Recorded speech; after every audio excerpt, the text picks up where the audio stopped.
Dans la nuit du 25 juillet 1944, le matelot de première classe Mickey Torino était accroupi derrière une position de mitrailleuse protégée par des sacs de sable près du poste de secours du 3e bataillon médical sur Guam, observant les infiltrateurs japonais se glisser dans l'obscurité vers sa tranchée. À 22 ans, il était ouvrier du bâtiment de Brooklyn avec 0 mort confirmé. Face à un ennemi qui avait massé 6 bataillons pour une contre-attaque nocturne coordonnée, un assaut conçu pour repousser les Marines vers la mer et submerger les zones arrières vulnérables où travaillaient les constructeurs et les médecins. Sa mitrailleuse M1919 de calibre 30 pesait 41 livres sur son trépied, comparé aux mortiers légers et aux fusils Arizaka que les tireurs d'élite japonais transportaient à travers la jungle. Pendant 3 jours depuis le débarquement, les soldats ennemis avaient observé les CBS décharger la cargaison, pousser les bulldozers et tirer les fils de communication, les considérant comme des ouvriers de construction inoffensifs qui portaient par hasard des armes de poing. Les Japonais les appelaient coolies américains, des ouvriers qui construisaient des pistes et mélangeaient du béton, pendant que les vrais soldats faisaient la guerre. Quand Torino était arrivé pour la première fois avec le 2e bataillon spécial de construction navale en juin, même certains Marines plaisantaient en disant que les CBS étaient des commandos à la pioche et à la pelle qui fuiraient au premier bruit de tir. Ils portaient des carabines M1 et des mitraillettes Thompson comme les troupes de combat, mais leur mission principale était l'arrimage des fournitures et la construction de bases, pas tuer les soldats ennemis. Le lieutenant-général Teishi Takashina, commandant la 29e division japonaise, avait étudié les dépôts de plage américains et les postes de secours pendant des semaines à travers des jumelles de campagne, notant comment le personnel des zones arrières déplaçait les fournitures pendant la journée et creusait des tranchées peu profondes au crépuscule. Ces officiers de renseignement rapportaient que les bataillons de construction étaient armés mais non entraînés pour un combat d'infanterie soutenu, cible parfaite pour les tactiques d'infiltration qui avaient fonctionné contre les arrière-gardes alliés dans tout le Pacifique. Le 24 juillet, Takashina émit des ordres pour un assaut nocturne de 3000 hommes visant directement les périmètres médicaux, les dépôts de munitions et les positions d'arrimage où ces ouvriers de construction s'étaient retranchés. Son état-major calculait qu'une fois l'arrière vulnérable effondré, les compagnies de fusiliers marins seraient coupées du réapprovisionnement et de l'évacuation médicale, forçant un retrait vers les plages. Cette nuit-là, alors que les éclaireurs japonais rampaient à portée de grenades des tentes d'hôpital et des piles de fournitures, le commodore William Hilt reçut des rapports que ces bataillons CB étaient sur le point de découvrir si leur devise signifiait quelque chose. Mais quand l'ennemi vint pour les constructeurs, ils découvrirent quelque chose que Takashina n'avait jamais prévu. Le soleil de l'après-midi du 25 juillet 1944 projetait de longues ombres sur les dépôts de plage à Hassan Point, alors que le matelot de première classe Mickey Torino ajustait les pieds du bipied de sa mitrailleuse M1919 et vérifiait la bande de munitions alimentant le récepteur. Autour de lui, d'autres membres de la compagnie Baker, 2e bataillon spécial de construction navale, travaillaient méthodiquement dans leur routine du soir, remplissant des sacs de sable, nettoyant les mécanismes des carabines et testant les connexions téléphoniques de campagne avec le poste de commandement du 3e bataillon médical à 200 mètres à l'intérieur des terres. La routine était devenue familière au cours des 4 derniers jours depuis le débarquement initial, mais cette nuit semblait différente. Les communications radio des réseaux régimentaires rapportaient une activité de patrouille japonaise accrue près du mont Tenjo et des mouvements inhabituels dans les ravins descendants de la crête Fonte. Torino avait passé 3 ans à construire des chantiers navals à Norfolk avant de se porter volontaire pour les CBS, et ses mains portaient encore les callosités de la manipulation de câbles d'acier et de marteaux pneumatiques.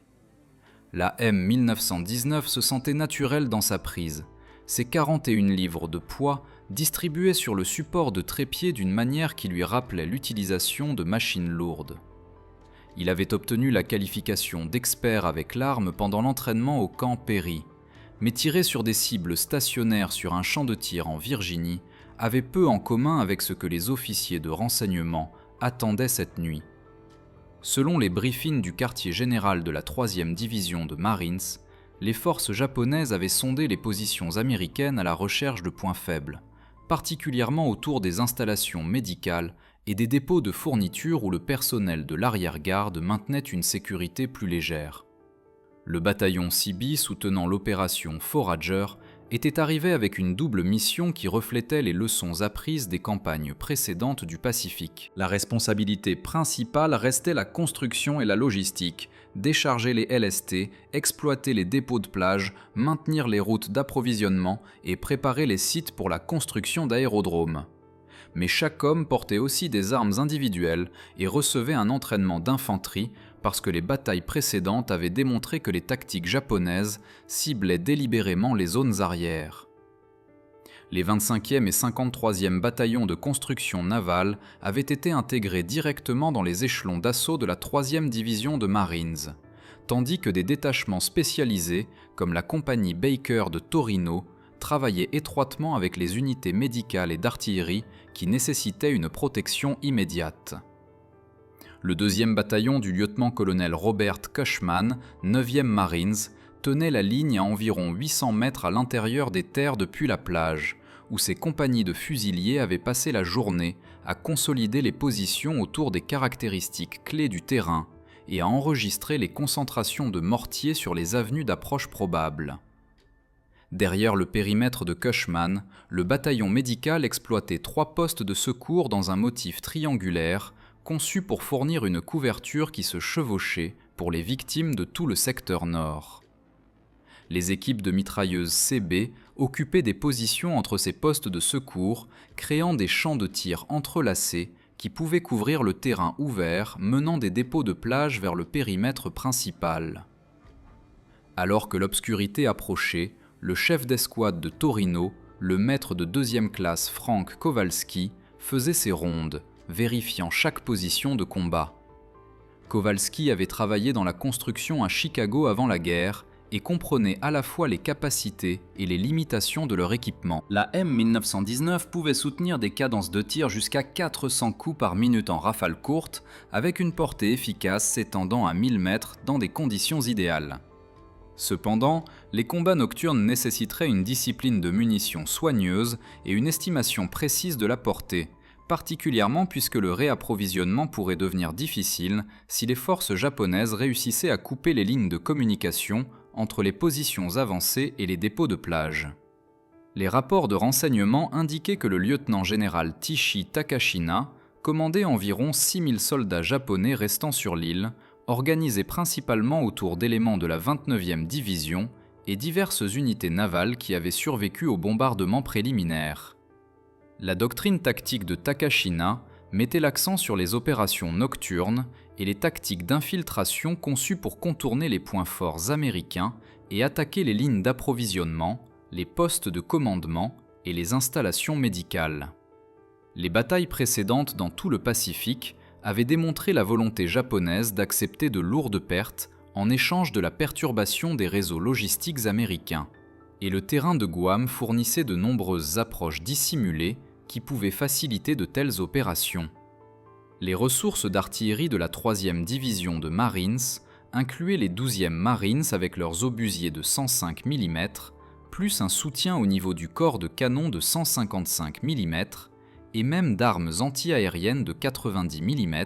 qui pouvaient être employées dans des rôles de soutien au sol. Le centre de coordination d'artillerie du brigadier général Pedro Del Valle avait enregistré des concentrations de tirs défensifs sur les caractéristiques clés du terrain et préparé des missions d'illumination pour soutenir les opérations défensives nocturnes. Cependant, les combats rapprochés autour des installations médicales nécessiteraient un contrôle de tir précis pour éviter les pertes amies, plaçant une responsabilité supplémentaire sur les positions individuelles d'infanterie et de mitrailleuses. Les communications radio entre les positions CB et le quartier général régimentaire maintenaient un contact régulier dans l'après-midi, mais les rapports des observateurs avancés suggéraient une activité japonaise croissante dans des zones précédemment considérées comme calmes. Les patrouilles de Marines avaient rencontré des éclaireurs ennemis près de plusieurs intersections clés et l'équipement de détection sonore exploité par les observateurs avancés d'artillerie indiquait des mouvements dans des ravins et des vallées qui offraient des approches dissimulées vers les zones arrières américaines. Le motif suggérait une coordination plutôt qu'un sondage aléatoire, impliquant que les forces japonaises menaient une reconnaissance finale avant de lancer une opération plus importante. Le commodore William Hilt, commandant la 5e brigade de construction navale, avait positionné ses bataillons selon des plans développés pendant les répétitions à Hawaï. Le personnel de construction continuerait les opérations normales pendant les heures de jour, mais ferait la transition vers des positions défensives au crépuscule, créant un périmètre secondaire derrière les compagnies de fusiliers marins. Cet arrangement permettait une utilisation maximale de la main-d'œuvre disponible, tout en maintenant les fonctions logistiques essentielles. Cependant, le succès dépendait des unités CB individuelles, démontrant une maîtrise des armes et tactiques d'infanterie dans des conditions de combat pour lesquelles elles s'étaient entraînées mais n'avaient jamais expérimenté. Alors que le soleil tombait vers l'horizon, jetant la zone de plage dans l'ombre, Torino chambra une cartouche dans sa mitrailleuse et ajusta les contrôles de traverse et d'élévation une dernière fois. Autour de lui, d'autres CBS complétèrent leur préparation, vérifiant les charges de munitions, testant les téléphones de campagne et révisant les cartes de portée qui identifiaient les caractéristiques clés du terrain et les estimations de distance. Les sons familiers du travail de construction avaient cédé la place à l'efficacité silencieuse de soldats se préparant pour la bataille. Tandis que les rapports radio continuaient à indiquer des mouvements japonais vers les positions américaines, dans quelques heures, la contre-attaque du lieutenant-général Takashina testerait si la devise « Nous construisons, nous combattons » représentait une doctrine d'entraînement ou une réalité de combat. À 23h le 25 juillet, l'infirmier de 2e classe Daniel Murphy entendit la première grenade exploser à 60 mètres du poste de secours principal du 3e bataillon médical, suivi immédiatement par le craquement distinctif d'un fusil Arisaka tirant de quelque part dans l'obscurité au-delà du fil de périmètre. Murphy vérifiait les fournitures dans la tente chirurgicale quand l'explosion l'envoya plonger derrière une pile de bouteilles de plasma, sa carabine M1 déjà dans ses mains alors que l'entraînement prenait le dessus. À travers les murs de toile, il pouvait entendre le maître Kowalski crier la portée et la direction aux équipes de mitrailleuses CB positionnées autour du complexe médical, leur voix coupant à travers le chaos soudain d'hommes se précipitant vers les positions de combat. L'infiltration japonaise avait commencé, exactement comme les officiers de renseignement l'avaient prédit, avec de petites équipes armées de mortiers de genoux et de grenades, sondant les points faibles dans le réseau défensif américain. Cependant, les forces du lieutenant-général Takashina avaient sous-estimé à la fois la densité des positions défensives autour des installations médicales et la préparation au combat du personnel qu'elles avaient rejeté comme non combattant.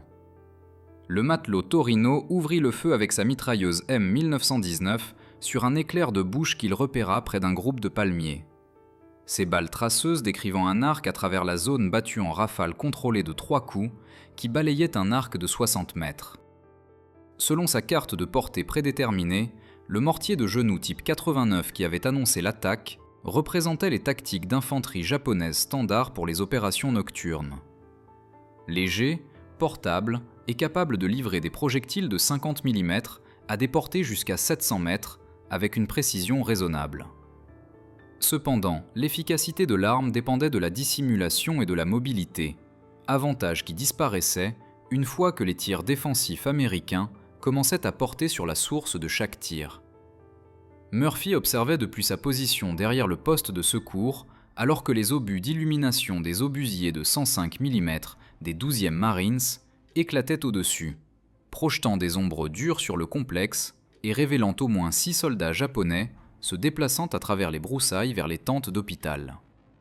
L'infirmier Murphy avait complété l'entraînement d'infanterie au camp Lejeune avant l'instruction médicale spécialisée et sa carabine représentait un compromis entre puissance de feu et portabilité, adapté au personnel médical qui devait se déplacer rapidement entre les victimes tout en maintenant une capacité défensive. La carabine M1 tirait une cartouche de calibre 30 depuis un chargeur de 15 coups avec une portée efficace de 200 mètres et un cadence cyclique permettant un tir semi-automatique rapide contre les infiltrateurs opérant à des portées sous 100 mètres. L'arme fournissait une puissance d'arrêt adéquate tout en restant assez légère pour un port prolongé pendant les missions d'évacuation de victimes. Les tactiques japonaises mettaient l'accent sur la furtivité et la coordination avec des équipes individuelles assignées à des objectifs spécifiques dans le complexe médical. Postes de secours, installations chirurgicales, zones de stockage de munitions et centres de communication. Cependant, la planification défensive américaine avait anticipé de telles approches et positionné des champs de tir entrelacés pour couvrir toutes les avenues d'avance probables. Quand la première équipe japonaise tenta de se précipiter sur le poste de secours principal, elle rencontra des tirs croisés de mitraillettes Thompson opérés par des équipes de sécurité CB positionnées sur les deux flancs de leur route d'approche. La mitraillette Thompson se révéla particulièrement efficace dans les combats défensifs rapprochés autour du périmètre médical. Chambrée pour la cartouche de pistolet de calibre 45 et alimentée par des chargeurs de 20 ou 30 coups, l'arme délivrait une puissance de feu dévastatrice à des portées sous 50 mètres, tout en restant contrôlable dans les mains de personnel qui manquait d'expérience d'infanterie extensive. Le maître Kowalski avait positionné ses équipes Thompson pour couvrir les voies étroites entre les tentes médicales, créant des zones de mort où les infiltrateurs japonais seraient forcés de s'exposer en tentant d'atteindre leurs objectifs. Le soutien d'artillerie du centre de coordination du brigadier général Delvallier fournissait à la fois des tirs d'illumination et explosifs sur demande, mais la proximité des positions amies nécessitait un contrôle de tir soigneux pour prévenir les pertes parmi les défenseurs américains. Les observateurs avancés attachés au bataillon médical maintenaient un contact radio avec les batteries de tir, demandant des obus d'illumination chronométrés pour éclater à des altitudes et emplacements prédéterminés qui rétro-éclaireraient le mouvement japonais sans compromettre la vision nocturne américaine. Quand des concentrations de personnel ennemi étaient identifiées au-delà des distances de sécurité minimales, des obus explosifs des obusiers de 105 mm délivraient des effets de fragmentation à travers les zones battues calculées pour neutraliser le personnel à découvert. Les combats autour des postes de secours s'intensifièrent après minuit, alors que des équipes japonaises supplémentaires tentaient d'exploiter les lacunes qu'elles percevaient dans le réseau défensif américain. Cependant, ces lacunes représentaient des canaux délibérés conçus pour canaliser les attaquants dans des zones de mort prédéterminées, où plusieurs armes pouvaient engager simultanément. Quand une équipe de 8 soldats japonais tenta d'approcher la tente chirurgicale depuis le nord-est, elle rencontra des tirs entrelacés de 2 mitrailleuses M1919 et d'une équipe de mortiers de 60 mm qui avaient enregistré des concentrations sur cette route d'approche spécifique pendant la reconnaissance de jour. L'aumônier de l'hôpital Murphy se trouva à soigner les blessés tout en engageant simultanément des cibles d'opportunité.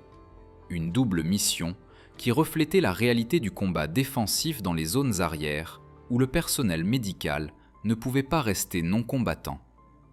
Son premier patient arriva à 23h45, un mitrailleur du génie avec des blessures d'éclats d'obus provenant d'un tir de mortier de genou qui avait explosé près de sa position. Tout en appliquant des pansements compressifs et en administrant de la morphine, Murphy maintint un contact visuel avec son secteur de responsabilité assigné, prêt à engager tout soldat japonais qui pourrait s'approcher du poste de secours pendant le processus de traitement. Le fusil japonais type 99 employé par les tireurs d'élite ennemis chambrait la cartouche de 7,7 mm et présentait un flash de bouche relativement faible qui rendait la détection de sources difficiles dans l'obscurité. Cependant, les défenseurs américains s'étaient préparés à cette menace en positionnant de multiples points d'observation qui pouvaient trianguler sur les positions de tireurs d'élite grâce à la détection du son et du flash de bouche. Quand les tireurs japonais tentaient d'engager les brancardiers se déplaçant entre les postes de secours, ils s'exposaient aux tirs de riposte des carabines et des mitraillettes Thompson qui délivraient des cadences de tir supérieures aux portées impliquées.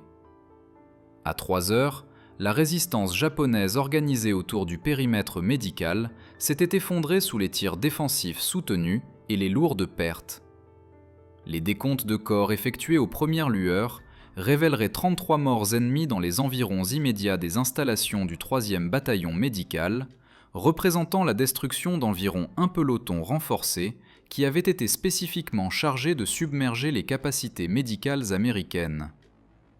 Les pertes américaines totalisaient 3 tués au combat et 20 blessés au combat, avec 2 personnels supplémentaires mourant de leurs blessures dans les 24 heures, démontrant à la fois l'intensité des combats et l'efficacité des positions défensives préparées, occupées par du personnel qui s'était entraîné intensivement pour exactement ce type d'engagement. À minuit le 26 juillet, le mécanicien de première classe, Tony Benedetto, s'accroupit derrière un bulldozer garé près des dépôts de la plage d'Agot, observant les infiltrateurs japonais se déplacer à travers le fossé de drainage qui longeait la route principale d'approvisionnement vers la péninsule d'Arodi.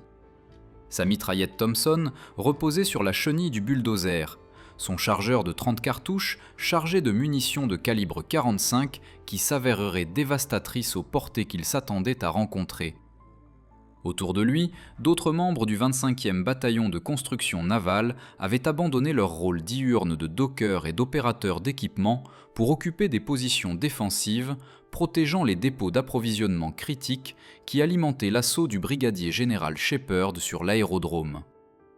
La situation tactique du secteur sud différait significativement des combats du périmètre médical à Assen, avec les forces japonaises tentant de couper les lignes d'approvisionnement plutôt que de submerger les installations fixes.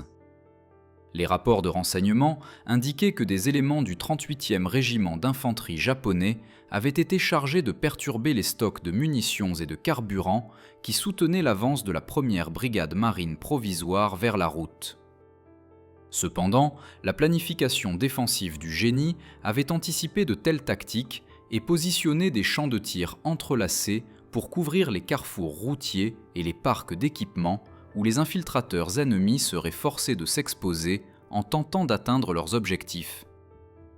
Benedetto avait opéré de l'équipement lourd dans les chantiers navals de Détroit avant de se porter volontaire pour le service outre-mer, et sa familiarité avec les machines industrielles se traduisait directement par la compréhension de l'importance tactique de l'équipement qu'il défendait maintenant. Les camions amphibies DUKW garés en rangée nette derrière sa position représentaient le moyen principal de déplacer les approvisionnements du navire au rivage à travers le récif,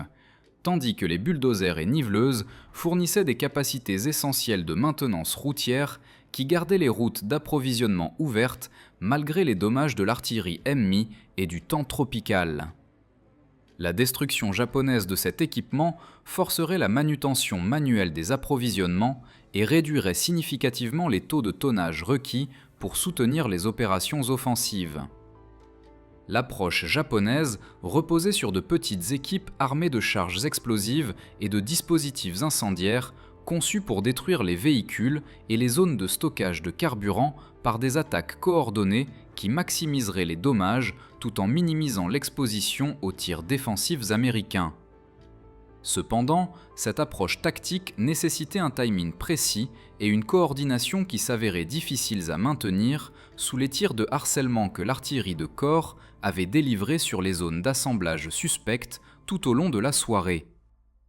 Quand la première équipe ennemie tenta d'atteindre le parc DUKW, elle rencontra des tirs croisés soigneusement planifiés des mitraillettes Thompson et des carabines M1 qui avaient été réglées sur des portées spécifiques pendant la préparation diurne. L'efficacité du Thompson dans le combat défensif rapproché autour des dépôts d'approvisionnement reflétait à la fois ses caractéristiques de puissance de feu et les exigences tactiques de l'engagement.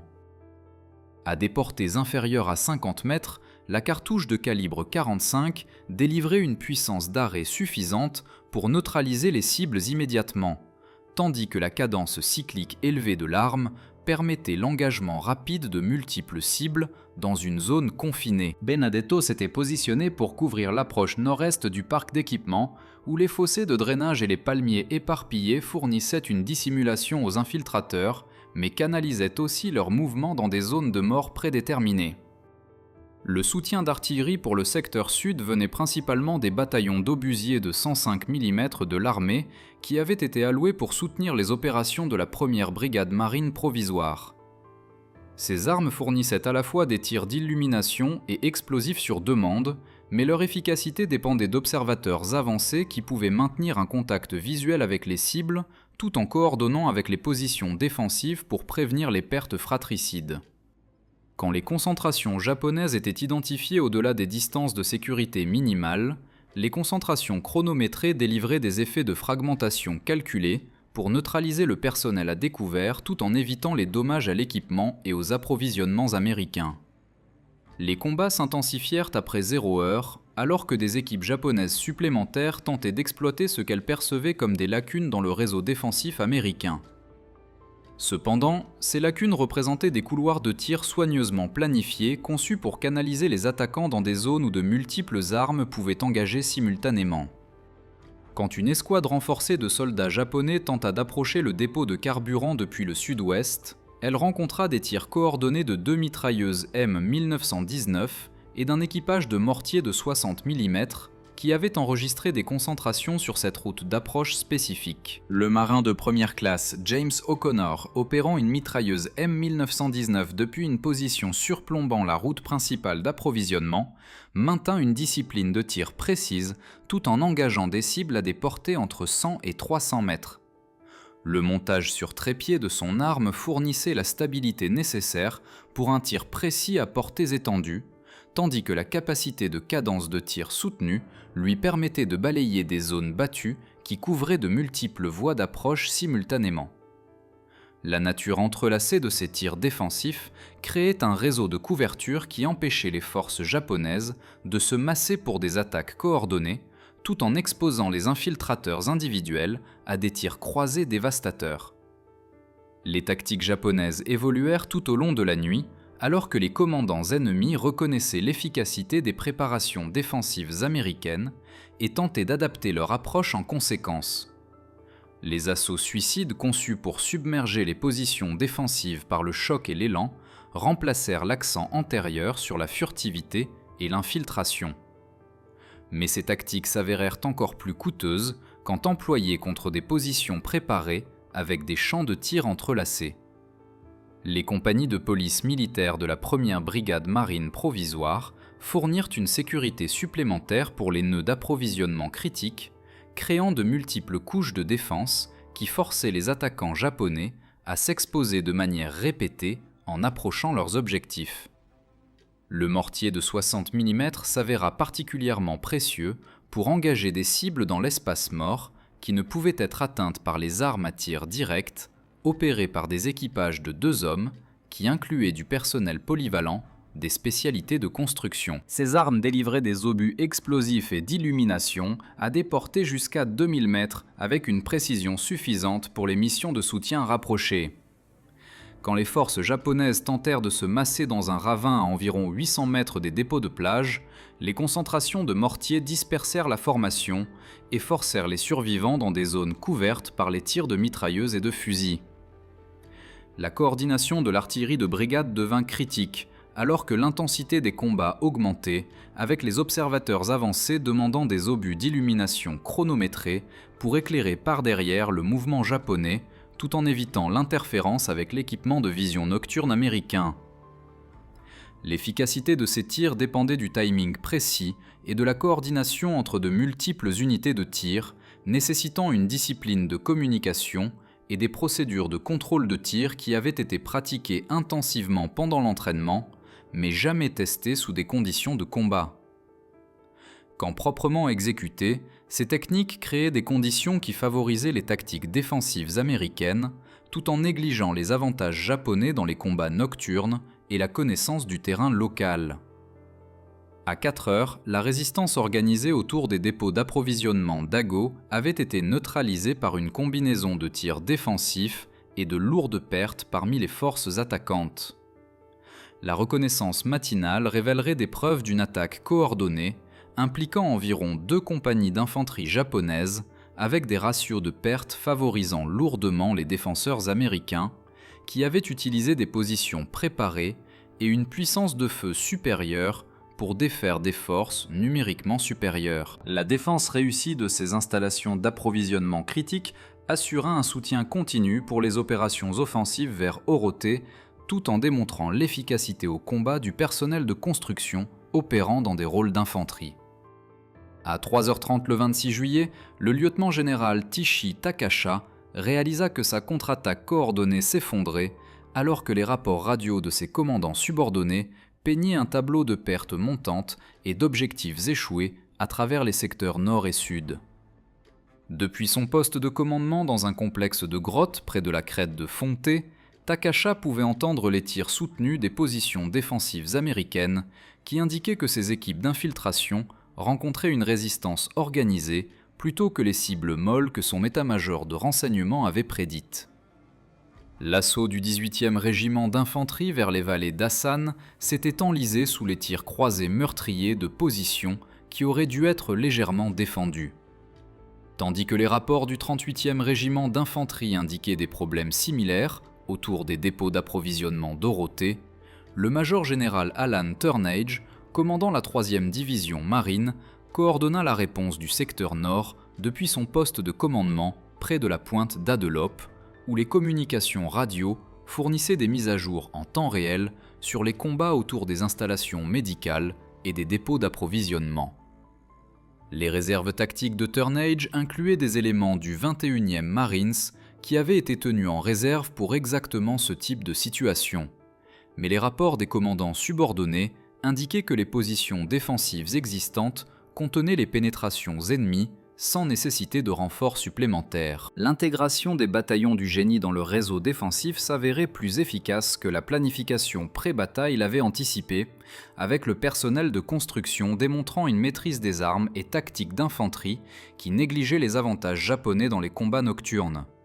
L'assaut japonais sur la péninsule Dorothée représentait l'objectif le plus ambitieux de Takasha, conçu pour recapturer l'aérodrome et couper les forces américaines avançant le long de la côte sud. Cependant, le 22e Marines, sous le colonel John Lanigan, avait établi des positions défensives qui couvraient toutes les avenues d'approche probables, tandis que la coordination avec les périmètres du génie autour des dépôts d'approvisionnement créait des champs de tir entrelacés qui canalisaient les attaquants japonais dans des zones de mort prédéterminées. Quand des éléments du 2e bataillon du 38e régiment d'infanterie tentèrent de pénétrer les lignes marines près du champ de tir, ils rencontrèrent des tirs coordonnés de multiples systèmes d'armes qui avaient été enregistrés sur ces caractéristiques de terrain spécifiques pendant la reconnaissance diurne. La coordination d'artillerie sous le brigadier général Delval atteignit son pic d'efficacité pendant les heures pré-aube, alors que les observateurs avancés demandaient des tirs de masse sur les zones d'assemblage japonaises et les routes d'approche. L'artillerie organique de la 3e division marine incluait 3 bataillons d'obusiers de 105 mm, capables de délivrer des tirs soutenus à des portées dépassant 11 000 mètres. Tandis que le soutien au niveau du corps fournissait une puissance de feu supplémentaire des canons de 155 mm et même des armes anti-aériennes de 90 mm, employées dans des rôles de soutien au sol. Ces armes délivrèrent environ 26 000 obus pendant les combats de la nuit, créant un mur d'acier qui empêcha les forces japonaises de se masser pour des attaques coordonnées, tout en infligeant des pertes qui dégradèrent l'efficacité au combat à travers de multiples unités ennemies. Les canons antiaériens de 90 mm s'avérèrent particulièrement efficaces quand employés contre des cibles au sol. Leur haute vélocité initiale et leurs caractéristiques de trajectoire plate les rendant idéaux pour engager le personnel et les fortifications légères à portées étendues. Opérées par le 14e bataillon de défense, ces armes tiraient à la fois des obus explosifs et à fusée de proximité qui détonaient au-dessus du niveau du sol pour maximiser les effets de fragmentation contre les troupes à découvert. Quand les forces japonaises tentèrent de se masser dans les ravins descendant de la crête de Fonte, les concentrations de 90 mm délivrèrent des pertes dévastatrices qui forcèrent les survivants à se disperser et abandonner le mouvement coordonné vers les positions américaines. Le 2e bataillon du 9e Marines du lieutenant-colonel Cushman maintint la pression le long du périmètre nord, tout en coordonnant étroitement avec les positions défensives du génie qui protégeaient ses flancs et zones arrières. La philosophie tactique de Cushman mettait l'accent sur les patrouilles agressives et les contre-attaques immédiates contre les pénétrations ennemies, empêchant les forces japonaises de consolider les gains ou d'établir des positions qui pourraient menacer les lignes d'approvisionnement américaines. Quand les rapports indiquèrent un mouvement ennemi vers les installations du 3e bataillon médical, Cushman dépêcha des escouades renforcées pour coordonner avec les défenseurs du génie et s'assurer que les capacités médicales restaient opérationnelles tout au long des combats de la nuit. Les forces navales japonaises sous le capitaine Utaka Sugimoto tentèrent de coordonner avec les unités de l'armée en lançant des attaques simultanées depuis des positions près de l'île Cabras. Mais ces efforts s'avérèrent inefficaces contre les positions défensives américaines préparées qui couvraient les approches aquatiques aussi bien que les routes terrestres. L'intégration des différentes branches de service japonaises souffrait de problèmes de communication et de doctrines tactiques conflictuelles qui empêchaient une coordination efficace. Tandis que les forces américaines bénéficiaient de structures de commandement unifiées et de procédures standardisées qui avaient été testées lors d'opérations amphibies précédentes à travers le Pacifique, le soutien de chars devint disponible pour les défenseurs américains lorsque les chars M4 Sherman du 3e bataillon de chars avancèrent pour renforcer les secteurs menacés. Leurs canons principaux de 75 mm fournissaient un appui-feu direct contre les points fortifiés japonais qui ne pouvaient être neutralisés par les armes d'infanterie. Ces chars employaient à la fois des obus explosifs et à mitraille, conçus spécifiquement pour des effets antipersonnels, créant des pertes supplémentaires parmi les forces japonaises tentant de se masser pour des assauts finaux avant l'aube. La mobilité et la puissance de feu des véhicules blindés s'avérèrent décisives dans plusieurs engagements où les forces japonaises avaient réalisé des pénétrations temporaires des lignes défensives américaines.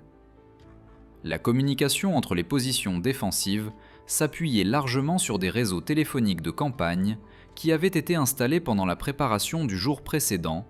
complétés par des communications radio lorsque les lignes téléphoniques étaient coupées par l'action ennemie ou les tirs d'artillerie. La fiabilité de ces systèmes de communication permettait une coordination rapide des tirs défensifs et une réponse immédiate aux pénétrations ennemies, capacité qui manquait aux forces japonaises en raison de leur dépendance aux coureurs et aux signaux préplanifiés qui ne pouvaient s'adapter aux situations tactiques changeantes. Les commandants américains pouvaient rediriger les tirs d'artillerie, demander des renforts et coordonner des contre-attaques en quelques minutes après avoir identifié les menaces ennemies. La phase culminante de la contre-attaque de Takasha se produisit pendant l'heure précédant l'aube, lorsque les forces japonaises survivantes lancèrent des assauts finaux désespérés, conçus pour réaliser une percée avant que le soutien aérien américain ne devienne disponible. Cependant, ces attaques rencontrèrent des positions défensives qui avaient été renforcées toute la nuit et soutenues par des concentrations d'artillerie qui avaient été précisément ajustées sur toutes les routes d'approche probables. La défense de la péninsule Dorothée par les 22e Marines incarnait la supériorité tactique américaine avec des champs de tir entrecroisés qui empêchaient les pénétrations ennemies tout en infligeant des pertes qui dépassaient les capacités de remplacement japonaises. À 5 heures, la résistance japonaise organisée s'était effondrée dans les secteurs nord et sud, les forces ennemies survivantes commençant leur retraite vers des positions préparées dans l'intérieur de l'île. La reconnaissance matinale révélerait environ 3500 pertes japonaises des combats nocturnes, représentant la destruction de 3 bataillons ennemis et la fin effective de la résistance organisée capable de menacer les zones arrières américaines. L'échec de la contre-attaque de Takasha marqua le tournant décisif dans la bataille pour Guam, démontrant que les capacités défensives américaines dépassaient la doctrine offensive japonaise, tout en validant l'intégration du personnel de construction dans les opérations de combat. L'aube du 26 juillet révéla les conséquences de la contre-attaque ratée du lieutenant-général Takasha à travers les plages et les dépôts de ravitaillement de Guam, où les corps des soldats japonais gisaient éparpillés parmi les caisses de munitions et les tentes médicales qui avaient été défendues toute la nuit par du personnel initialement formé pour la construction plutôt que pour le combat. Le matelot de première classe Mike Torino se tenait près de sa position de mitrailleuse M1919, comptant 33 morts ennemis dans le seul périmètre du 3e bataillon médical. Tandis qu'autour de lui, d'autres membres des bataillons de construction navale commençaient le processus méthodique de nettoyage des armes et de vérification de l'équipement qui retournerait bientôt à sa mission principale de construction d'une infrastructure requise pour les opérations de la flotte du Pacifique. La transformation de défenseurs en constructeurs commença immédiatement lorsque la 5e brigade de construction navale du Commodore Ilta Biddle reçut l'ordre de reprendre les projets de construction qui avaient été interrompus par les combats nocturnes. Cependant, les priorités avaient considérablement changé sur la base des leçons tactiques apprises pendant l'assaut japonais et la reconnaissance que la sécurité des zones arrières demeurait une exigence critique même après que la résistance ennemie organisée eût été neutralisée. Le même personnel qui avait opéré des mitrailleuses et des mortiers pendant l'obscurité commença maintenant à préparer les sites de construction pour des projets qui transformeraient Guam en base navale avancée qu'exigeait l'amiral Nimitz pour les opérations contre les îles principales japonaises. Dans les 48 heures suivant l'échec de la contre-attaque, les unités des Marines et de l'armée avaient éliminé la résistance organisée autour de la crête de Fonte et achevé la capture de la péninsule Dorothée, validant la décision tactique de tenir les positions des zones arrières plutôt que d'engager les réserves dans des opérations offensives prématurées. Les forces japonaises qui avaient survécu à l'assaut de Takasha se retirèrent vers des positions préparées dans les montagnes du Nord, mais leur efficacité au combat avait été dégradée au point où elles ne posaient plus guère de menace aux activités de construction américaines ou aux opérations de ravitaillement. Le lieutenant-général Takasha lui-même fut tué le 28 juillet, alors qu'il tentait de coordonner les retraites près de Fonte, mettant effectivement fin au commandement et contrôle japonais centralisé sur l'île. Les projets de construction qui suivirent démontrèrent la nature duelle des capacités des bataillons de construction qui s'étaient révélés si efficaces pendant les combats nocturnes. La construction de la jetée de pontons à l'île de Cabras commença le 5 août sous la direction du même personnel qui avait défendu les dépôts de ravitaillement contre les infiltrateurs japonais, la première jetée opérationnelle étant achevée le 22 août. Malgré le harcèlement continu de tireurs d'élite ennemis épars opérant dans la jungle environnante, ces installations fournirent la capacité d'accostage en eau profonde requise pour les grands navires de guerre et les cargos qui ne pouvaient naviguer dans les zones récifales peu profondes autour des plages principales. Les projets d'ingénierie entrepris par les bataillons de construction navale incluaient le brise-lames de verre qui protégeait le port d'Apra des dommages de typhon, les projets de construction routière qui connectaient les installations militaires à travers l'île, et la préparation d'aérodromes qui accueilleraient les bombardiers B-29 pour les opérations contre le Japon. Le personnel qui acheva ces projets portait les mêmes armes qu'il avait utilisées pendant les opérations défensives, avec des détachements de sécurité maintenant une vigilance constante contre les traînards japonais qui continuaient à poser des menaces aux équipes de construction travaillant dans des zones isolées. L'intégration tactique qui s'était révélée si réussie pendant les combats nocturnes continua tout au long de la phase de construction, avec des détachements de sécurité des Marines travaillant étroitement avec les bataillons de construction navale pour fournir protection aux projets critiques, tout en maintenant la flexibilité de répondre aux rapports de renseignement sur l'activité ennemie. Cette coordination reflétait les leçons apprises non seulement de la contre-attaque du 26 juillet, mais des campagnes précédentes du Pacifique, où les forces japonaises avaient démontré leur volonté de sacrifier du personnel dans des attaques conçues pour retarder les calendriers de construction américains, plutôt que d'atteindre des victoires tactiques décisives. L'analyse statistique des combats nocturnes fournit une validation des décisions doctrinales d'avant-guerre concernant la formation et l'équipement du personnel des bataillons de construction navale. Les pertes américaines totalisèrent 166 tués au combat, 645 blessés au combat et 34 portés disparus au combat dans la seule 3e division des Marines pendant la période du 25 au 27 juillet, démontrant l'intensité du combat que le personnel de construction était censé survivre tout en maintenant sa mission d'ingénierie principale. Les pertes japonaises dépassèrent 3500 tués pendant la même période, avec des ratios de pertes favorisant largement les forces américaines, qui avaient utilisé une puissance de feu supérieure et des tactiques défensives. Les implications stratégiques de la défense réussie des zones arrières s'étendirent bien au-delà de la situation tactique immédiate sur Guam, car la transformation rapide de l'île en base navale et aérienne majeure valida la planification stratégique qui dépendait de la survie des capacités de construction aux opérations de combat. En 6 mois, les installations construites par les mêmes bataillons de construction navale, qui avaient défendu les stations médicales et les dépôts de ravitaillement, soutenaient les opérations de flotte contre Iwo Jima et Okinawa, tandis que les bombardiers B-29 opérant depuis les aérodromes basés à Guam menaient des missions de bombardement stratégiques contre les cibles industrielles japonaises. La route des Marines, construite par les bataillons de construction navale pendant août et septembre 1944, connectait les installations militaires à travers l'île, tout en fournissant la preuve de la capacité de construction qui avait été préservée grâce à des opérations défensives efficaces. La route nécessita un nivellement extensif et la construction de ponts à travers un terrain qui demeurait contesté par les traînards japonais, nécessitant une coordination continue entre les équipes de construction et les détachements de sécurité qui maintenaient les procédures tactiques développées pendant la phase d'assaut initiale. Les politiques de rotation du personnel mises en œuvre pendant la phase de construction reconnurent les exigences de formation duelle qui s'étaient révélées essentielles pour des opérations réussies.